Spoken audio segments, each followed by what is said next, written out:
Here's a surprising fact.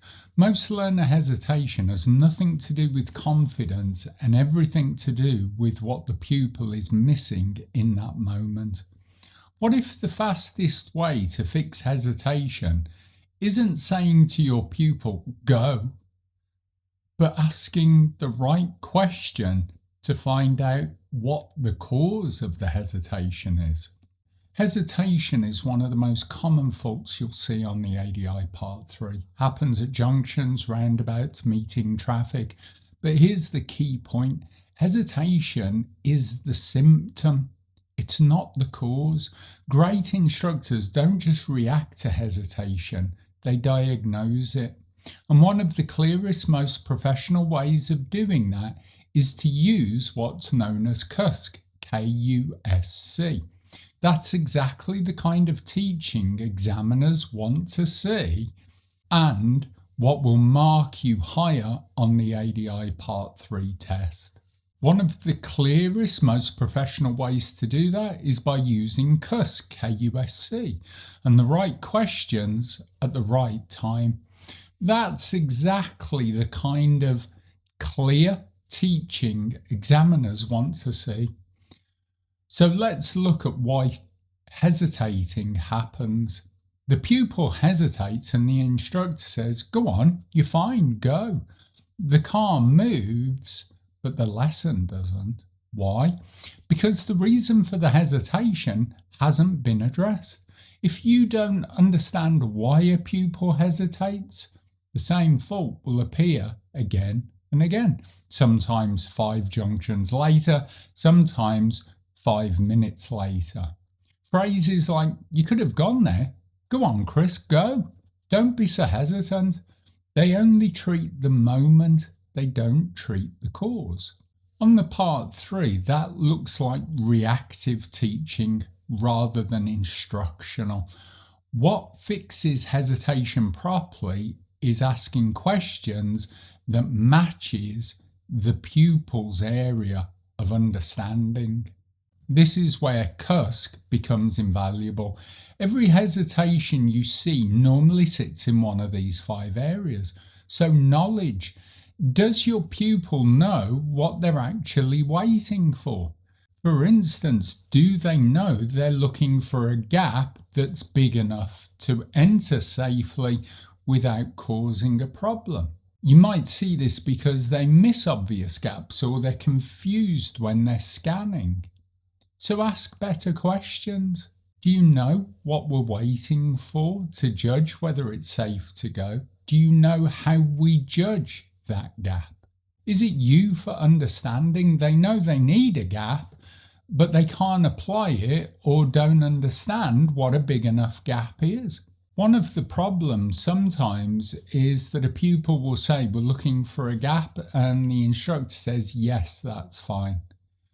But is 10 centimetres between cars a gap? Yes. Is 10 metres between cars a gap? Yes. So how big a gap is the pupil thinking of? Do they understand how big the gap needs to be? So they've got the knowledge, but they don't have the understanding. Do they know? Can we give them a reference point? What we need to do, Chris, is think, can we walk across the road before that car gets to us? Can we walk across and back again before that car gets to us? So we need to help them by asking better questions. What made that gap there, Chris, different from the last one? After which car do you think there's a big enough gap to go? And you need to ask this as soon as you see that gap appearing.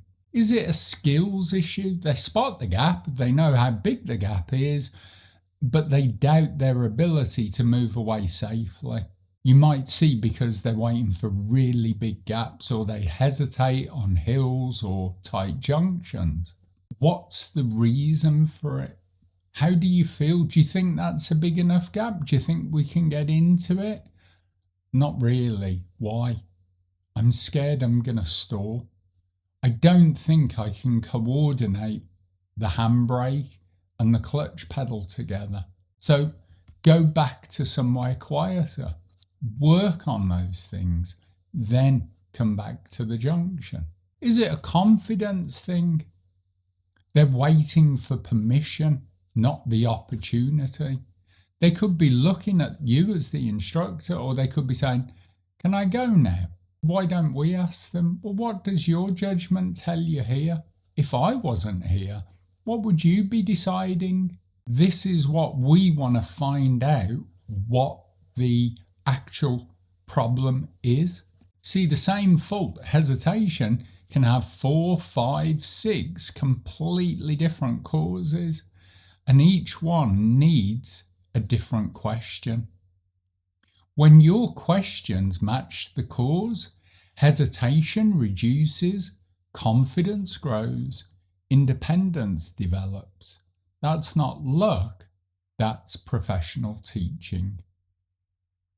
A learner that we had kept hesitating at roundabouts, and instead of saying you could have gone, we simply said, what size gap feels right for this?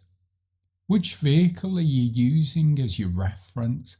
After which vehicle does our gap come? The issue wasn't confidence, it was understanding. 2 roundabouts later, decisions were quicker, hesitation had dropped. We didn't need to say anything.